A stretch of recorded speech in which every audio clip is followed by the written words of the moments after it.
This watercolor artist had just 58 subscribers on her email list, but none of them in a segment which was interested in learning. She had just 1,500 Instagram followers, zero income from teaching her art, and a deep fear that no one would value what she has to offer in her art course.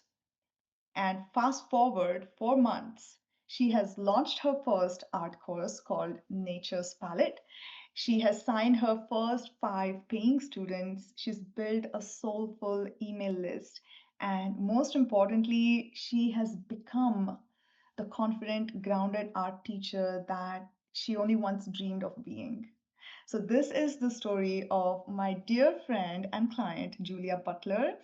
She's a watercolor artist who traded her self doubt for sales, her scattered ideas for a real, repeatable launch plan for her art course, and her perfectionism for playful, powerful teaching. So you'll see how we co created her teaching offering, how we built her launch system, how we rewired her limiting beliefs, and walked through every messy, meaningful step of getting her first course out into the world. So, whether you're just starting out or you're stuck in overwhelm in how to put out your art course or your membership or even your retreat, I think you'll see yourself in her story. So, let's dive into Julia's launch journey inside of our one on one program, Creative Course Launchpad. Hey, Julia! Hey, Tripsy. Happy to chat. Good to be here. I am so happy that you're here and you're about to share your beautiful story. So, let's dive right in. Can you introduce yourself, what you do, and where people might know you from? I'm Julia Butler. I am a primarily watercolor artist, but I also like to dabble in all other kinds of art mediums. I am based in Canberra here in Australia. So at the moment, it is just starting to get warmer. Thank God. It gets pretty cold here. And kind of because of that cold, I have really kind of honed in on a cozy cottage vibe with my art. And I love creating cozy vibes. I refer to my spare bedroom as my cozy little studio. And so, if you've seen me around, you may have seen my cozy art, my cozy collection that I launched earlier this year. And yeah, it's a bit about me. Awesome. And can you tell a little bit about what sort of art do you teach?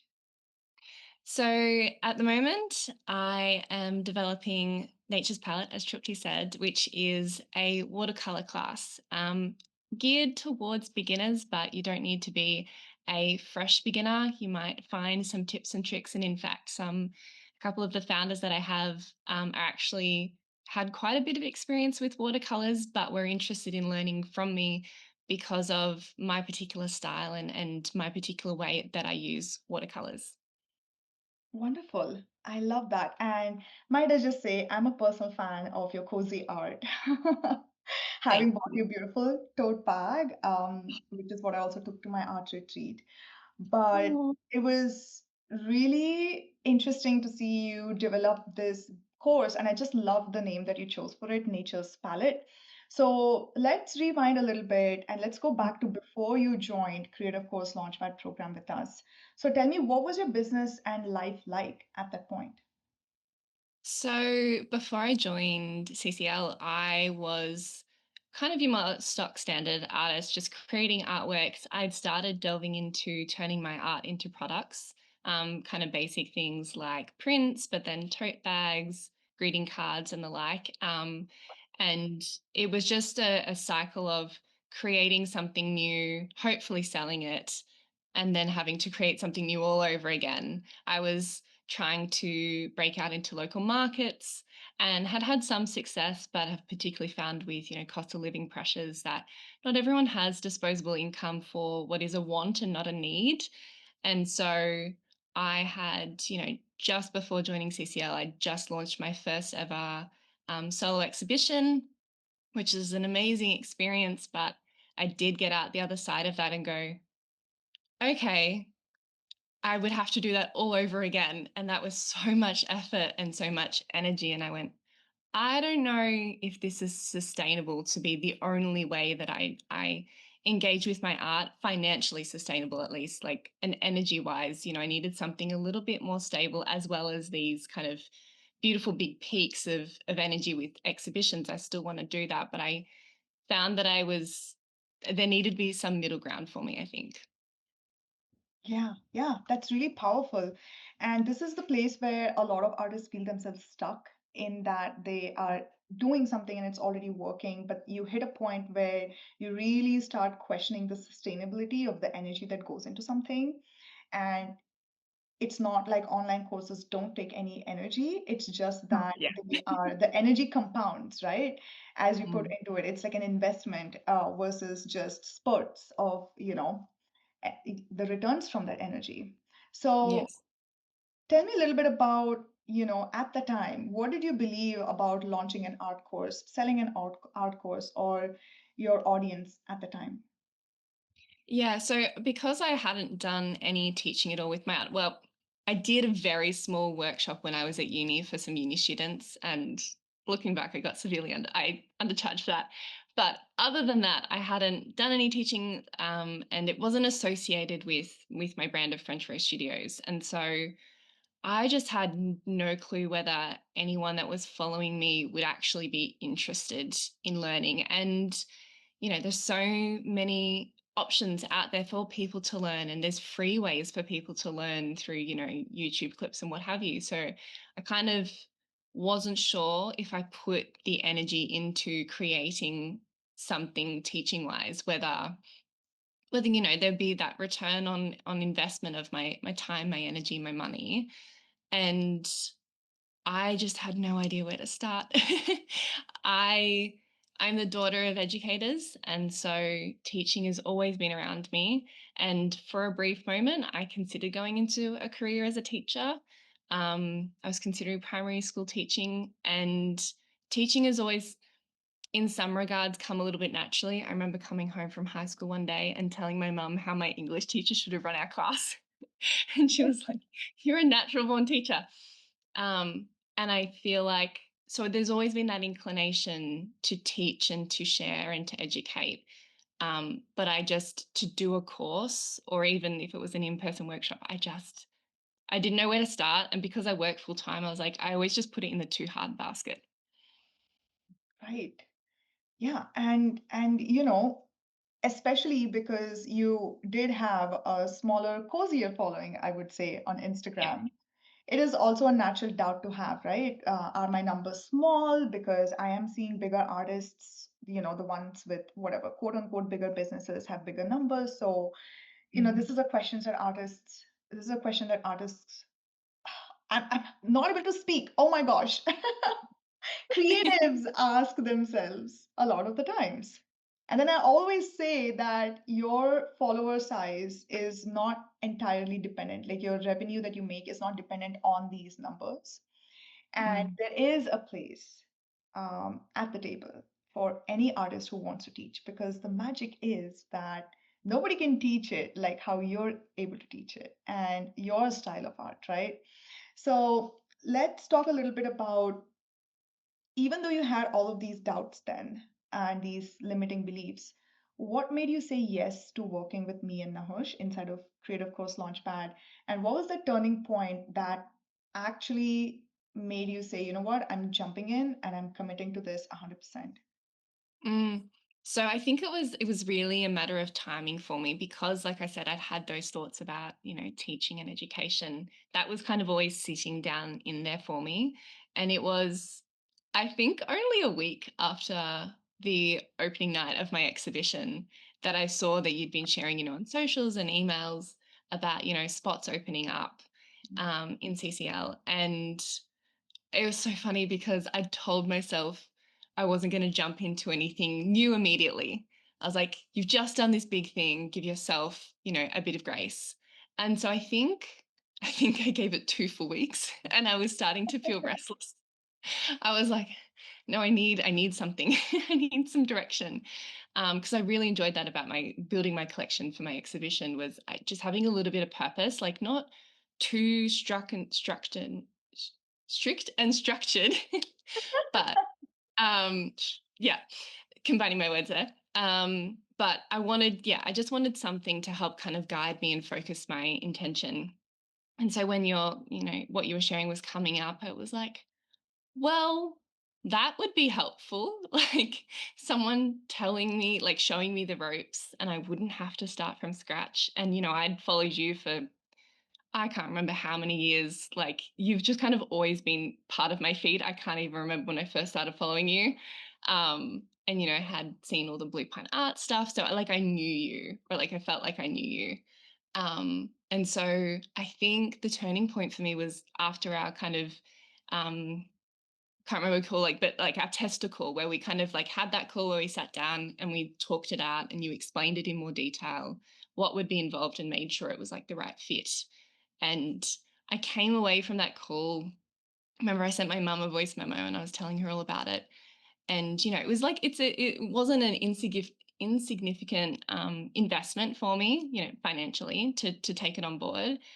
But I just felt in my gut, I was like, no, this is right. Like this feels right. And I've had those moments, with my regular 9 to 5 career where an opportunity has come up and I've gone, no, this is like the universe, my gut, some way my body is telling me this is the right next step for me. So kind of after that call, I was just feeling excited and I was like just seeing all the possibilities that could come from it.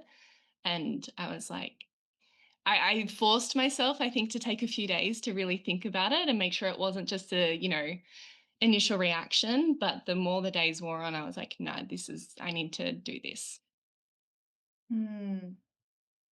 That is so beautiful because anytime an artist is scared of making a big investment, and really the big investment, the bigness of it comes from, yes, it's the money and the investment, but also I think it's deep at the bottom of it, it's this direction that I'm going to head in, right?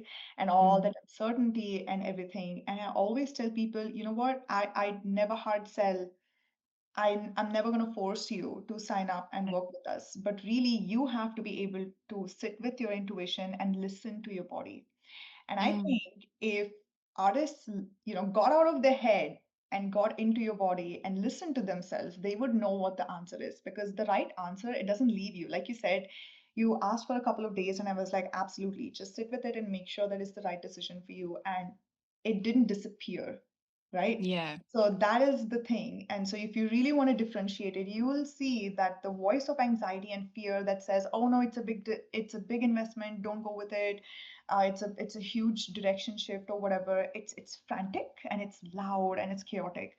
But intuition whispers confidently. Mm. And that's how Yeah. you can like tell a difference, right? So I love that you had the self-awareness that, in the past, when my body has told me and then when my intuition has told me this, it's been the right direction. So this must be the right direction now as well. Mm. Okay. So when you joined the program, what stood out to you right away? Like what felt different compared to the other things that you had tried or you had maybe seen before? Yeah, I think it was just how guided it was, because anything else that I've started new with, my business, whether it was looking into making prints or calendars, what have you, I was doing that all from scratch. And it was just taking so much energy. I would spend so many late nights Googling, um, you know, suppliers and how to do this and trying to watch YouTube videos and trying to, compile all of that myself to figure out my way forward. And I could see from kind of the first couple of weeks, yes, this was going to be a lot of work, but I would have support through it. I wouldn't feel alone. I don't have anyone else in my immediate circle. Well, now I do. I have some small business friends, but by and large, like I don't have in my family anyone who runs a small business, no one who does an art business. And so I don't have anyone else that understands what it's like and can, relate as much as they can empathize. They don't have that firsthand experience and knowledge. And so I think it kind of stood out to me. I was like, I'm learning from someone who's walked in these footsteps before, and they're going to help me, avoid the pitfalls. They're not forcing me into a really strict, this is absolutely every single step you have to follow to like the letter, which I appreciated. It was like I said, that combination of, a guide, but not being too strict. And that's how I work best in my creative practice. So it felt aligned. It felt like a mountain of work ahead of me to be, but I at least there was a direction and it wasn't kind of like stumbling along in the wild. It was like, okay, this is going to be a lot of work, but I'll have someone, or two people there supporting me and helping me along. Yeah, that's that's a really good point, I think, because when we're working with artists, we are respecting that artists, these beautiful creators who work with us, they are CEOs and business owners with full autonomy in their own rights. And we're not here to sort of hard knuckle and completely control what you're going to do in your business. We're only here to guide and give you suggestions and make you aware of the pros and cons of each of the approaches. And then it's always up to you as the artist to make that 100% decision and to lead yourself, right? Because that's also a really important skill to develop so that you're able to lead yourself even beyond the time of our work together. So I love that it worked out for you, you know. And then there was the Mm, tech help, of course, from Nahash's yes. end. So yeah, that was yeah, I'm really glad to hear that it worked for you.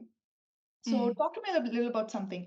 Do you remember what the first 1 or 2 weeks felt like when you started this journey with us? Ah, feels like so long ago, and even though it wasn't, because so much has happened. Um, I feel like the first couple of weeks, in the best possible way, it was almost like a bit of a rude awakening. It's going to sound quite negative, but it was. I think when I first came into the course, I was like, I knew it was going to be a lot of work. But I think I didn't realize a lot of the upfront work with, market research and really understanding my audience and like laying that really solid foundation for whatever course, pardon me, from whatever course I decided to develop. And I was a bit like, I just want to go like record. I don't want to do this. I don't want to poll people. I don't want to do research. I want to be on my computer. So there was like a little bit of like a inner child tantrum of like, I just want to do the fun stuff. But unfortunately, as you say, being the CEO of your own business, you're like, no, you have to like adult yourself and be disciplined and go, no, there is actually a lot of value in doing these first steps. Yeah. And as much as they might not be the fun, shiny things that you want to be doing, there's importance and value in doing it. And so yeah, I think it was a bit of like, oh, fine. In the best way. In the best way. It definitely set me up much better than if I just like started off, half cocked, like just doing something random, like giving it the time it needed was smart. Yeah, because you do it for the process and the process pays off, right? Because I mean, it's so exciting. I totally get it because you have this idea swirling in your head for maybe years before you start taking this definitive action towards it. And you're like, oh my God, I have all this beauty in me. I have all of this stuff that I want to share with my people. And I just want to like get to my desk, practice some paintings, and start filming and just put the course out there. But what most artists don't realize is that if you want people to pay you for your art course, then you have to solve the problems that they're facing. And the only way that you're going to find out exactly what are they stuck with, right? What are some resources that they have maybe paid or even free stuff on YouTube and they have tried, but what has not worked for them? So Mhm. unless you find this stuff, it's really hard to create a course that makes an impact on your people because it's not just about putting one course out, but it's about differentiating yourself. So you know how you were saying that, there are so many people with so many courses. I don't know if my course is going to have a place in the market or not. Yes, it is going to have its own place and it's not saturated as long as it's solving this particular problem that your people, your community is facing. And so that's beautiful. And it's so funny to hear you say, I had a bit of an adult tantrum. Thanks for keeping it real. We want to keep it real for all the artists listening to us. Yeah. Okay. So let's talk about what happened after that. So What started to shift for you early on as soon as you started working with us? So let's say maybe the first month or the first 6 weeks. Did you have any small wins or any aha moments or breakthroughs that helped you gain momentum in this journey? Yeah, I think starting to poll my audience and go, would you actually be interested in learning from me? And getting people responding, yeah. I was like, oh, okay, cool, cool, cool. I haven't just, I don't have to start from scratch. There are some of you out there that, want to learn from me. And I think that was really validating to kind of get that response. And it wasn't a lot, but I was just grateful for, anything. As you said, I don't have a massive audience online. And so even having a few people, and not just people that are in my like close circle, like family and friends, but having people that do just follow me kind of reach out and go, yeah, no, I'd be interested. Was like, oh, okay, cool, heading in the right direction. This is the validation I needed from my community. Thank you. And then just having kind of our calls and kind of shaping that direction because I didn't have a pre-formed idea in my mind when I joined CCL of I want to do a course on this. I was really kind of open. I kind of knew that I was leaning towards watercolor, but I wasn't sure. And so kind of doing the market research, hearing from my audience, and then kind of getting that guidance from you as well was like, okay, we're starting to feel like less like it's massively open and we're starting to narrow in a bit. And that was comforting for me to go, okay, we're not just, wandering around, no clue. There is a bit of direction here. Was yeah, kind of like a slow, gentle kind of, okay, we're good. A deep sigh. And then I remember we worked on your lead magnet quite early on and Yes. started building the student segment of your email list because until then, the only people who were on your email list were people who wanted to buy your art and your art product and your collectors. Yes. And I don't think I don't think I'd heard of what a lead magnet was before. Or maybe I'd heard of it, but I was like, I don't understand. So like, because I'd been doing everything so manually with my business. So things like lead magnets, email funnels, and automations in general. I didn't know where to start. And so getting those set up and going, oh, actually, it's not that hard to set it up once you know what you're doing. And having that guidance was good, and good to see like the start of the process of building the course, which I thought it was you just come up with an idea, record it, put it out there. But the early days of starting to think, no, you need to prime your audience and you need to make sure you are solving an issue for them, and making sure it's relatable and it's personable and gentle, because I think we talked a lot about me not wanting to be too salesy, Yeah. and um, that feeling just a bit. I didn't know how to go about selling what I was offering in a way that was natural. It felt just a bit icky to just be like, I have this thing, to be confident saying, I have this. If you meet this criteria, or even if you don't, this might interest you. And saying that with confidence, I didn't have that before. Even with just my art and my art products, I was, I think, a bit timid to sell what I was offering. And did that sort of shift for you in like the first 1 or 2 months of working with us? Did the Yeah. Yeah. confidence emerge? It did. I think it took a little bit of time, Mm. for me to feel, comfortable in the decision that I'd made, and that the audience was receptive to it, and then the encouragement from you guys as well. I think with time, that confidence started to build, and I'm trying to remember the exact words that you said because they've stuck with me. Like selling a service, and Yes. I just think about that all the time. Like anytime that kind of inner voice of like, doubts or anxieties creep in, I'm like, selling a service. Like they don't have to take it. They can say no. That's okay. It's also that inner perfectionist in me, the recovering perfectionist of like needing to be liked by everyone. And I was like, no, they can say no, and that's okay. Selling is service. Awesome. I really just want to make a poster out of it probably and give it to all my new clients and just be like, here, Yeah. put it in a place where you're gonna see it all the time and Mhm. program it in your subconscious mind that selling is service. And the more frequently you sell, the more frequently you're providing value to people and you're solving a problem to them. So really, there's just no need to hold back. So, okay, so you have all of this momentum going on and the confidence is building. You're experiencing these wins of your lead magnet going out, your beautiful watercolor supplies list, and then people are joining your email list. So things are moving. Yeah. But then as you move through the journey, what was the hardest part of this entire 4 months that you spent with us building your course launch systems? Like, did you ever hit a point where you felt stuck or discouraged, or did you feel like giving up? Feel like it was probably month 3. So I'd done my founders launch and it was, a great launch. I got 5 founders. I was, ecstatic. And that was, before I'd built anything for the course, that was just the concept.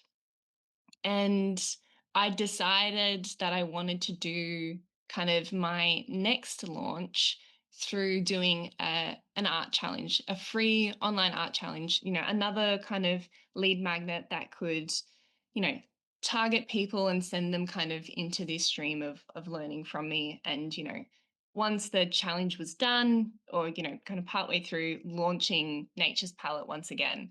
And I I bit off more than I could chew. And I'm pretty sure you probably warned me about that. But I really liked the idea. And I've been known to do this many a time. I'm like, why not? It sounds amazing. I can do it. That'll be fine. And I did it. But it was challenging. I think I didn't realize how much was involved. I hadn't filmed myself painting before and done like a voiceover or explaining what I was doing. And I think I underestimated how much energy that would take and how much a different way of thinking it was. Um, now that I've been doing it for a few months, like I think completely differently sometimes when I'm painting. I'm thinking about how I would explain it to someone. But Yeah. that initial switch of going, no, how do I like very clearly and not using too many words explain to someone, this process and what I'm doing and why I'm doing so they can actually get something out of this. That whole process, learning how to, edit my videos. I stupidly with my art challenge, I'd filmed myself painting and then went back and did the voiceovers for like a 25-minute video. And I definitely learned that was not the way to do it, at least for me. Um, I take a very different approach with my course, which, in a way, as much as that was challenging, it was a Yeah. really good learning curve. I Yeah. learned so much from doing that art challenge that I've now been able to implement with my course. And I think it's really paid off for my founders of, yeah, just a different way to think about going about my filming and my teaching. But it was at the time really challenging juggling finishing off filming the videos for the challenge, setting up all the email funnels, also trying to start filming some of my Nature's Palette stuff. So there was something for anyone that joined to actually, bite into, and trying to keep my founders updated and have a full-time job and trying to maybe paint for myself because that fills my cup. That was way too much for me to take on in a short amount of time, but I got through it and I got a lot out of that. But that was probably the most challenging part of CCL. Yeah. Yeah, I totally get it. Month 3 does become a crunch. And a little takeaway for any artist who is listening and they want to set up like a nice art challenge to launch their course, which I'm in support of. It's my favorite way to launch a course and to impact people, right? Is build your challenge to be a little bit shorter, and then you can add and layer on more things if you feel like teaching more in your later launches. But for the first launch, you want to keep it a little bit, doable for yourself. But again, like you shared, it's not just about, looking at all of this, the the difficulty and the challenges of it through the lens of, oh, I regret doing that, but also seeing that as a learning curve. And that's what I admire about you, is that you looked at the challenge and you're like, okay, now I know how to film my course in a better way. Because imagine filming all those videos in your course and then having to do a voiceover. Like, that's not my style either. Yeah. It works for some artists, but it's really awesome that you shared how you moved through it. All right. I guess what I want to ask you next is, was there a moment where something that we did together through the coaching, the feedback, or the systems that we helped you set up, did it help you break through something big? Like, did Mm. you move past like a key resistance point or something like that?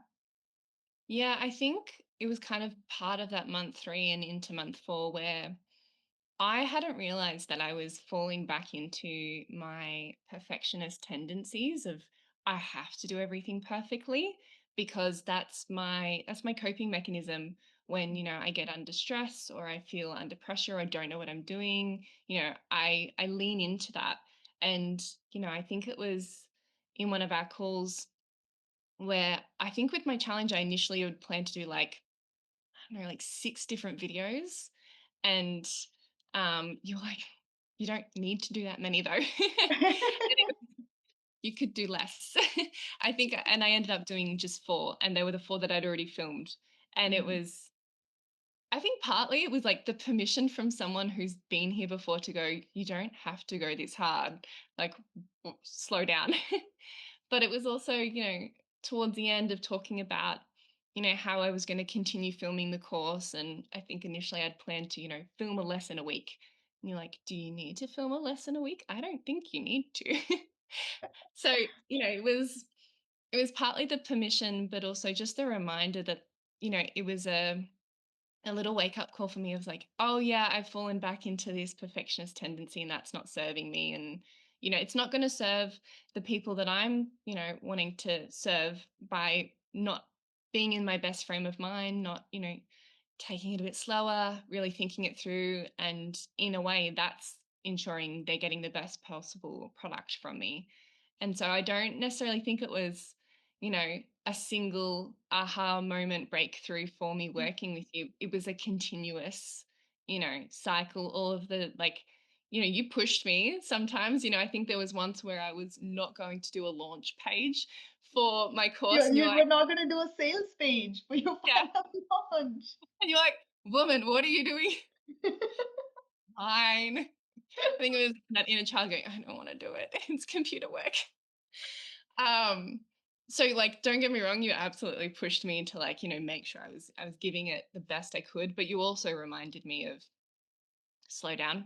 It doesn't have to be perfect the first time around. You just need to give it your best. And sometimes your best means not doing it all or doing it all to a standard that you set for yourself and that people will enjoy it and come to it if you're doing it authentically. So I think it was just that consistent narrative throughout, the months that we worked together that just, you know, popped up every now and then when I needed it to go, Julia, take care. It's something that I have to do for all my clients. And Mm, this feedback that I give about slowing down to speed up, it's come from personal experience. I mean, I've been the perfectionist queen, the burnout queen, and wearing my hard work and look at my high standards as a badge of honor in the past. And I know what that's cost me, right? So when I work with amazing artists like you, first things first, I mean, like all of the artists who come to me, they're such driven, incredible creatives.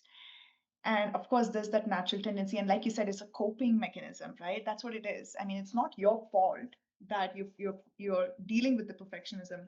But then I always keep in mind that yes, as a mentor, it is my job to push my clients outside of their comfort zone so that they get the job done, but not push them so far enough that they break.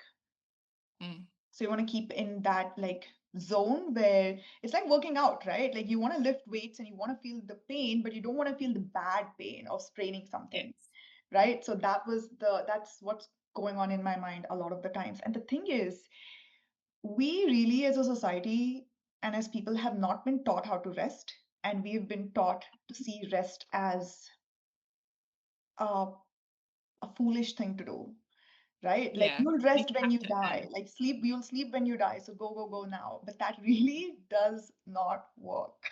And we want Mhm. you to stay in business for a long, long time so that you continue to serve your people. So you are your business's biggest asset. So anybody who's listening, you have to remember as an artist, you're your business's biggest asset. So you have to prioritize caring for yourself. And I love that you're just gonna go ahead with your launch without a sales page. And I was like, listen, I know you don't want much structure in doing this, but you gotta have a sales page. And what I really love is I gave you that sales page template and you banged it out in a night. You literally Mhm. just wrote the perfect sales page copy for your course in one night, which was just really awesome to witness. Okay, Yeah. so let's get to the results of your launch overall that you did with your course. So, what kind of results did you create after going through the program? Give us some nice numbers. So, as I said, I started off with 0 people subscribed to my email list for learning from me.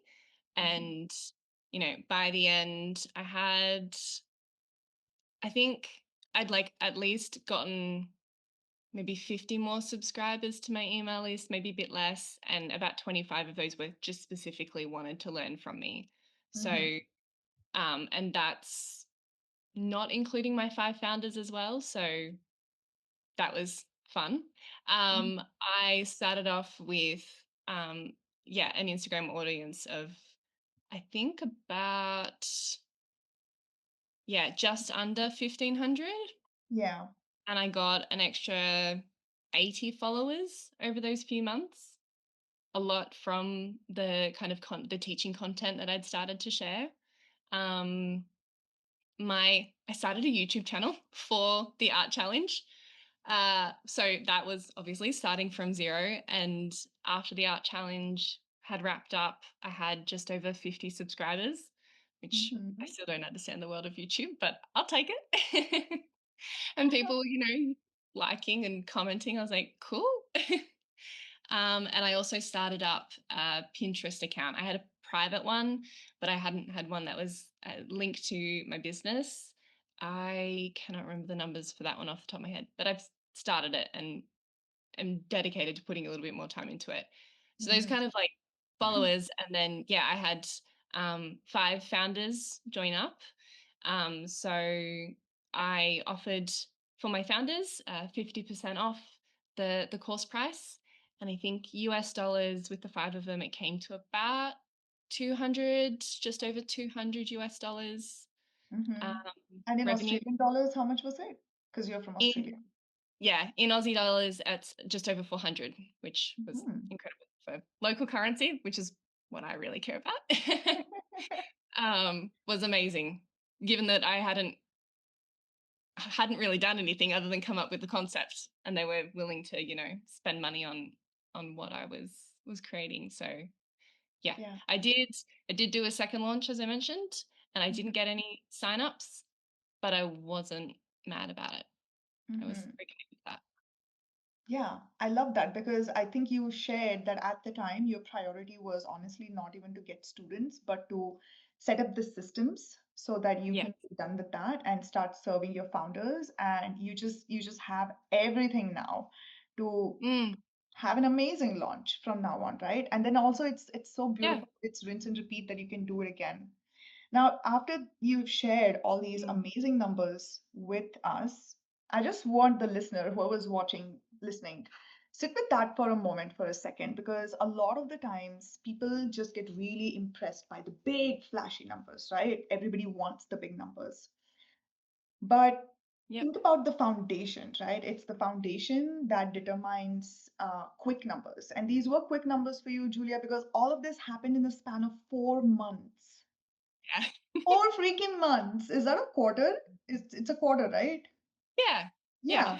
Yeah. So in one quarter of the entire year is where she just went from not having like no students and everything on her email list, a very small Instagram community, and you still got 5 founders. And in my eyes, These are the kind of wins that are honestly bigger and a lot more impressive than big launch numbers. Because we have had artists who have had the big launch numbers, but that's because they already came with a big email list, they had another course working for them.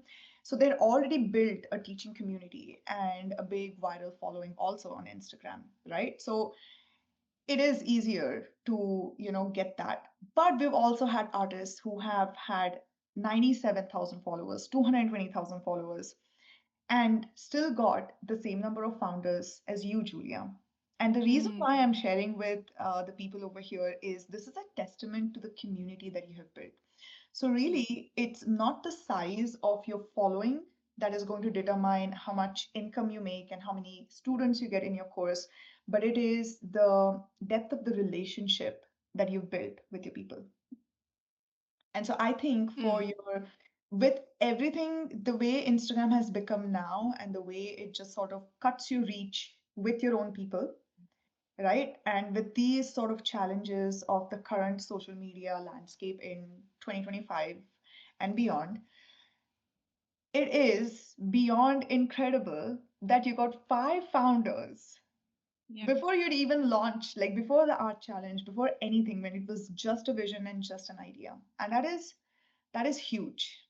So that's what yeah, I want artists to see, that, don't sort of get underwhelmed by quote unquote smaller numbers, because these are not small numbers. These are actually big numbers with, there's a lot of significance to these numbers, I think, Julia. mm. So I'm I really agree. impressed. Yeah. Thank you. And I feel like I maybe, had built it up in my head when I first started of, I'm gonna need to get the big numbers. And I think it was, yeah, about my second launch, the end of month 3, where, as you said, I just went, that that's not the priority. The priority is setting up that foundation, the longevity. And it's something that I talk about a lot in my course now. My course is foundational. I want people to understand the basics. I want to set them up with a strong foundation that they can then go explore and play and find their own style. My course isn't meant for people to create little mini me's. It's for Hmm. them to have a solid foundation that they feel comfortable and confident. So I feel like I've almost, in this experience with you, I've taken that and I've implemented it into my course of, that's what you did for me with teaching. I didn't have to follow the exact steps that you followed, um, that kind of gave me that solid foundation. And that's what I realized was, I didn't need to have any more people join with that second launch because I knew the process and I knew at that time I had burnt myself out a little bit in month 3 and in my personal life, my work life, I'd had changes and it had taken a lot of energy. And I went, no, I need to prioritize myself and my rest. And I'm not going to give this launch my all. It's not going to serve me to do that. Instead, I'll do the minimum to, still share it. Absolutely. I didn't want to postpone it. I still wanted to share that launch. Hmm. And knowing that I can then implement that in the future. And I have plans to, add a couple of more lessons to my challenge when I do my next launch, and have set up myself a schedule, and maybe I'll launch by the end of the year. But if I don't, that's okay. Kind of taking that mentality forward was really important. Yeah. And I think that's what I've been most impressed by you. It's not so much as the numbers, but it was seeing you prioritize your rest when it came time for your launch. And that is something that I've had to pay a really high cost with my health and a lot of money also to learn. Some launches, Mm, with health stuff or maybe a lot of personal life stuff is going on, it won't pan out like the way that you want it to. But that's not the point of it, right? Because, like I've shared with you, and I share this with all the artists, all my clients, your first 4 launches is to gather data. And any yeah. sales that you get from that, it is a bonus, right? So you got the critical data of what works, what didn't, what doesn't work, but also you figured it out for your energy and for your rhythm, your seasons of life, what works and what doesn't work. So now you know how to go elaborate if you want with your launches, if you like things are popping and like, you've got like a lot of Mhm. energy, but also how to pare down, but still show up and sell, which is what you did, right? You Yep. still showed up, you did your challenge, you supported your people, and I'm really proud of you for doing that. Oh, thank So, talk to me a little bit about what has life been like after CCL. So, how is it different now compared to when you first joined us, and what are you you. building next? Think, yeah. So life has involved more teaching. I have been progressively filming and recording and preparing my course. And I feel like I said earlier, I think differently. Mm, I'll catch myself whether I'm painting or I'm out and about. I'm like, oh yeah, for that lesson, I should make sure I mention this. And I have just like a app on my phone where I've just been taking notes of things I want to talk about in my lessons and like planning out the lessons. So it's interesting. Yeah, now when I paint, particularly watercolors, I'll be painting and I'll go, either spark a thing of, oh, I should tell them that's how to do this, or I'll be like, how would I explain this to someone? So it's a funny, different way of thinking as I'm painting. It doesn't prevent me from still getting into flow state, which I love, but it's yeah, mhm, just every now and then I'll have these like little light bulb moments. And I think how I show up online is different as well. It's an evolution of what I was showing it before. I still have a lot of the same characteristics. I still like to be a little bit funny and goofy on social media. But I'm more conscious of, the things that I learned in CCL of the different types of posts and things that you share in social media. Um, I'm trying, not always good at it, but I try to make sure I'm kind of, ticking off those different areas, keeping my audience engaged in my teaching stuff and not just, the new art that I'm creating, which it's been nice during CCL. I really kind of gave the education part of my business my all. And I did feel like, particularly in that month 3 where I was so swamped, I didn't really have much of a chance to paint for myself. And that didn't serve me well. And so I've made it a priority now moving on that I'm still dedicated and try and keep myself to somewhat of a schedule for filming and creating educational content and keep pumping things out for my founders. Um, but I don't keep myself too strict a timeline. I think my ambition was every couple of weeks to have one lesson ready for them. And I haven't always. mhm. And I just reach out to them, when the next one's ready and say, hey, sorry, no, I was supposed to reach out a few weeks ago, but, life's been busy and I've needed to just paint for myself as well, because that's where I'm, at my best when I'm exploring my own creativity. It's what they're going to get the best out of me. So I feel like now I have this more healthy balance of, you know, um, painting for myself, still doing the other things with my business. Like I've got calendars that I've had to prepare for next year, that kind of thing, as Mhm. well as my teaching and sharing educational content as well. That sounds so awesome to see this beautiful change come into your life. Mm. And I love that you were able to figure it out for yourself after the first launch and after the process, where you were able to be like, okay, here's where I pushed because of my, past perfectionist tendencies coming up again. And this is what it's not going to serve me. And here's what I'm going to change in my workflow to make sure that I'm filling my cup in Mhm. order to pour from it into my Yeah. course and into my students and into my community with my free content, right? And so Mhm. as you grow your business, you have to get fiercely protective of your painting time. I will be honest though, there are gonna be seasons where it is more screen work. It's gonna take away a little bit. Yeah. But if you're just able to steal a few moments, it's gonna do a lot. So I'm just so Mm. excited for you. A question that I had for you is if an artist is thinking about joining Creative Course Launchpad with me and Nahush, but if they're unsure, what would you say to them? And would you actually recommend them to work with us? Mm. I think it goes back to when I decided to join is kind of go with your gut and you'll know kind of, it'll sit within you. Keep yourself open to it, I would say. If you're kind of umming and ahhing, try and shut down like those preconceived notions and just be open to the possibilities. um, that's something that's really served me, in my art, but in my 9 to 5 career as well, is just being open to what might come up and then trusting your gut when the opportunity just is right there in front of you and you go, okay, I have to make a decision. And you don't need to have that big following. I started with nothing, and if that's what's holding you back, ignore that.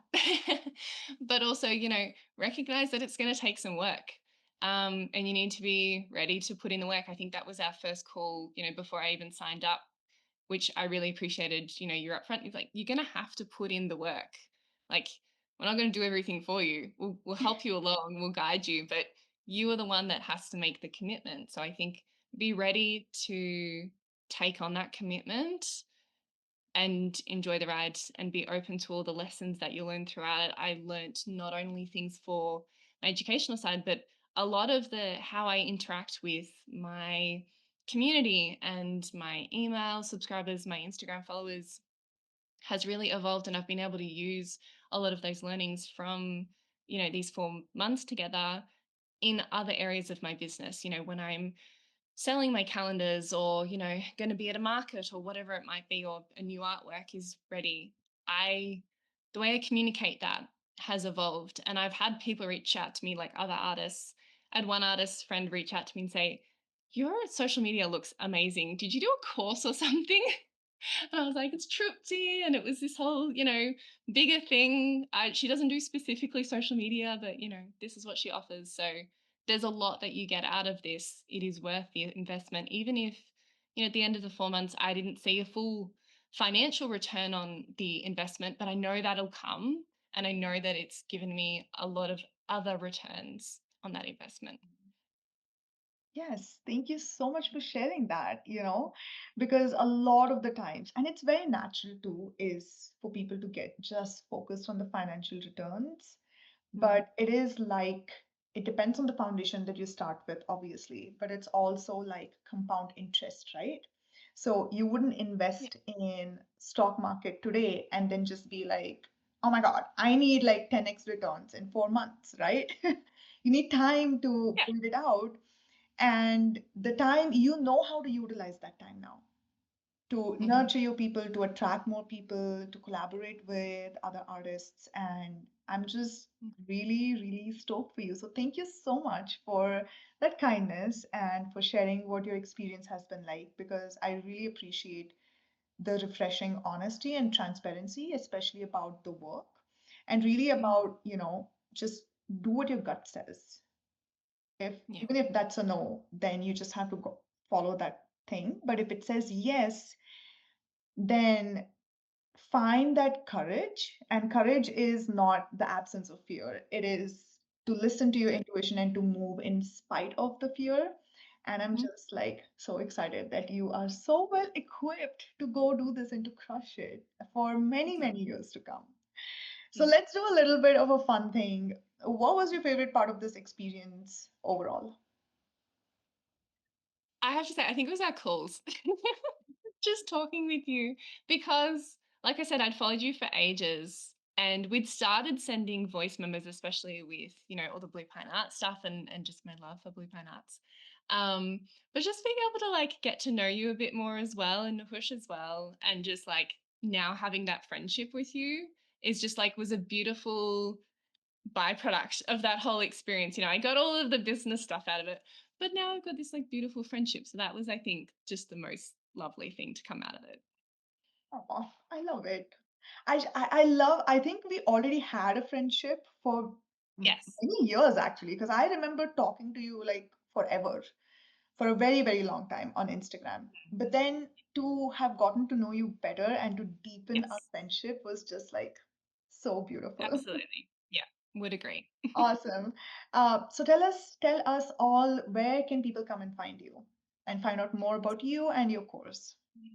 Yeah, so I do have my own website, which is FrenchRoseStudios.com, and that is where I have All about me, my shop that has all like my physical products, and then also where I have all of my educational resources. So my challenge is now evergreen, so people can join that at any time that they want and access all those resources. And that's where Nature's Palette is. It's on standby at the moment, but that's where it'll be available once it's ready for its next launch. Um, and that's where people can also sign up for my email list. I have Facebook and Instagram, both under French Rose Studios. And I also have, yeah, that YouTube channel now, which I will build with time. Oh, and Pinterest. All French Rose Studios. I just, yeah, Instagram is where I'm most active. But trying to give a bit more effort into those other newer areas as well. Thank you so much for sharing, and thank you for coming on and sharing your beautiful story and showing artists what is possible when you commit to this process. My pleasure. Thanks, Trupti.